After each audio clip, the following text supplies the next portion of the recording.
Tomato paste വീട്ടിൽ തന്നെ ഉണ്ടാക്കി സൂക്ഷിക്കുന്നത് എങ്ങനെയാണ് എന്നാണ് ഇന്നത്തെ വീഡിയോയിലൂടെ കാണിക്കുന്നത്.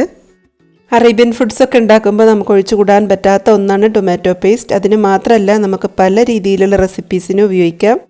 അസ്സലാമു അലൈക്കും everyone, welcome back to my channel. നിങ്ങൾ ആദ്യമായിട്ടാണ് ഈ ചാനൽ കാണുന്നതെങ്കിൽ ഒന്ന് സബ്സ്ക്രൈബ് ചെയ്യണം. തൊട്ടടുത്തുള്ള നോട്ടിഫിക്കേഷൻ ബെല്ല് കൂടെ ഒന്ന് പ്രസ് ചെയ്യണം. ടൊമാറ്റോ പേസ്റ്റ് ഉണ്ടാക്കാൻ വേണ്ടിയിട്ട് ഞാനിവിടെ ഏകദേശം 3/4 കിലോ തക്കാളി എടുത്തിട്ടുണ്ട്. എന്നിട്ട് അതിൻ്റെ നടുവിലാ കട്ടിയുള്ള ഭാഗമൊക്കെ ഒന്ന് മാറ്റി കൊടുക്കണം. എന്നിട്ട് ചെറുതായിട്ടൊന്ന് മുറിച്ച് മാറ്റി വെക്കണം.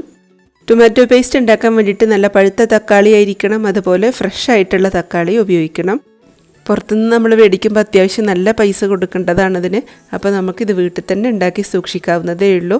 നല്ല വൃത്തിയിൽ ഉണ്ടാക്കി സൂക്ഷിച്ചാൽ ഒരുപാട് കാലം നമുക്ക് ഫ്രിഡ്ജിൽ സൂക്ഷിച്ചിട്ട് ഉപയോഗിക്കാം. തക്കാളി കട്ടിയുള്ള ഭാഗമൊക്കെ നീക്കി മുറിച്ചെടുത്തിട്ടുണ്ട്. ഇനി ഇത് നമുക്ക് ഒരു ബ്ലെൻഡറിലിട്ടിട്ട് നല്ല പോലെ അരച്ചെടുക്കാം. ഒട്ടും വെള്ളം ചേർക്കാതെ വേണം അരച്ചെടുക്കാൻ.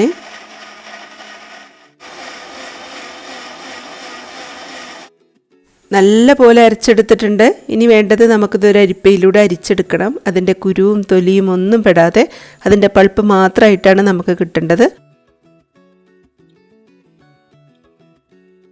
നന്നായി അരിച്ചെടുത്ത പൾപ്പ് ഇനി നമുക്ക് ഒരു സ്റ്റവിൽ വെച്ചിട്ട് നല്ല തിക്കായിട്ട് കുറുക്കിയെടുക്കണം.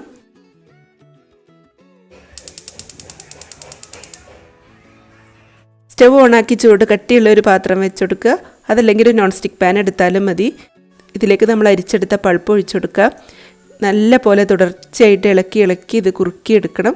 കുറച്ച് സമയമാവും, എന്നാലും നമുക്ക് വിട്ടുമാറാതെ തീയൊക്കെ ക്രമീകരിച്ച് ഇളക്കിയെടുക്കാം. അപ്പോൾ ഇത് നല്ലോണം കുറുകി വരുന്നുണ്ട്. ഇപ്പം കുറച്ചും കൂടെ നല്ല കൂടുതൽ കട്ടിയായിട്ട് വന്നു. ഇനി ഈ സമയത്ത് ഞാൻ ഇതിലേക്ക് ഒരല്പം ഉപ്പ് ചേർത്ത് കൊടുക്കുകയാണ്. ഉപ്പും ഒലിവ് ഓയിലും ചേർത്ത് കൊടുത്ത ഒരുപാട് നാൾ കേടുകൂടാതെ ഇരിക്കും. ഒരു 3 ടേബിൾ സ്പൂൺ ഒലിവ് ഓയിലും ചേർത്ത് കൊടുക്കുന്നുണ്ട്. ഒലിവ് ഓയിലിന് പകരം റിഫൈൻഡ് ഓയിലും ചേർക്കാം. ഇനി നിങ്ങൾക്ക് വേണ്ട അത്ര തിക്നെസ്സിൽ ഇത് കുറുക്കിയെടുക്കാം. ഞാൻ ഈ ഒരു പരിവാകുമ്പോൾ സ്റ്റവ് ഓഫ് ആക്കാൻ പോവുകയാണ്. അപ്പോൾ ഇത്ര പണിയുള്ളൂ ടൊമാറ്റോ പേസ്റ്റ് ഉണ്ടാക്കാൻ വേണ്ടിയിട്ട്. എല്ലാവരും ഇതൊന്ന് ട്രൈ ചെയ്ത് നോക്കണം. 3/4 കിലോ തക്കാളി ഉപയോഗിച്ചുണ്ടാക്കിയിട്ട് എനിക്ക് ഏകദേശം ഒരു 3/4 കപ്പ് പേസ്റ്റാണ് കിട്ടിയിട്ടുള്ളത്. അപ്പോൾ എന്നാലും നമുക്ക് പ്രിസർവേറ്റീവ്സ് ഒന്നും ഇല്ലാതെ പുറത്തുനിന്ന് ഒരുപാട് പൈസയൊന്നും കൊടുക്കാതെ വീട്ടിൽ തന്നെ നല്ല വൃത്തിക്ക് ഉണ്ടാക്കി സൂക്ഷിക്കാവുന്നതേ ഉള്ളൂ. അപ്പോൾ എല്ലാവരും ഇതൊന്ന് ട്രൈ ചെയ്യണം. വെള്ളത്തിൻ്റെ അംശം ഒട്ടും ഇല്ലാത്തൊരു ബോട്ടിലാക്കി ഫ്രിഡ്ജിൽ നിങ്ങൾക്ക് സൂക്ഷിക്കാം. പേസ്റ്റ് എടുക്കാൻ ഉപയോഗിക്കുന്ന സ്പൂണും വെള്ളമയം ഒട്ടും ഇല്ലാത്തതാവണം. വീഡിയോ കുറിച്ചിട്ടുള്ള നിങ്ങളുടെ അഭിപ്രായങ്ങൾ അറിയിക്കാൻ മറക്കരുത്. Thank you for watching my channel. ഇൻഷാ അല്ലാഹ് മറ്റൊരു വീഡിയോയുമായി കാണാം. അതുവരേക്കും ബൈ. അസ്സലാമു അലൈക്കും.